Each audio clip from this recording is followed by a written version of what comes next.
আর এই যে দেখতে পাচ্ছ এবার কিন্তু আমরা বেরিয়ে পড়েছি ডিনারে যাওয়ার উদ্দেশ্যে।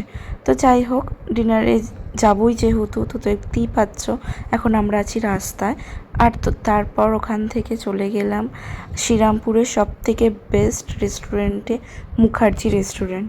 এটা কিন্তু খুব ভালো রেস্টুরেন্ট, খুব নামকরা রেস্টুরেন্ট। কারা কারা এখানে খেয়েছো কিন্তু অবশ্যই বলবে। তারপর ভেতরে ঢুকে মেনু কার্ডটাও চেক করছিলাম। তো মেনু কার্ডে দামগুলো মানে প্রাইসগুলো একটু বেশি, কিন্তু এর আগেও আমি এখানে খেয়েছি, এখানকার খাবার কোয়ালিটি ভীষণই সুন্দর। দামটা একটু বেশি হলে কী হবে, ভীষণই খাবার কোয়ালিটি সুন্দর। আর এখানে একটু অ্যাম্বিয়েন্সটা দেখাচ্ছিলো, এখানকার অ্যাম্বিয়েন্সটা অনেকটা অ্যাস্থেটিক টাইপের, মানে পুরো গোটা শ্রীরামপুরটাকেই এখানে তুলে ধরা হয়েছে আগেকার দিনের মতন।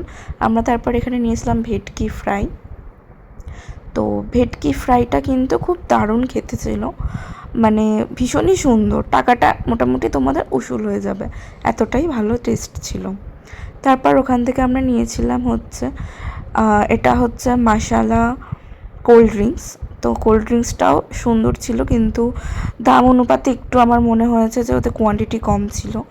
আর আমার হাজব্যান্ডকে বিরিয়ানি খেতে থেকে আবার তোমরা এটা ভেবো না যে ও কেন কি কোনো প্রাইসের জন্য খায় না বা কিছু, টাকা খরচা করতে চায় না। ও বাইরের কোনো খাবারই খায় না বিরিয়ানি ছাড়া।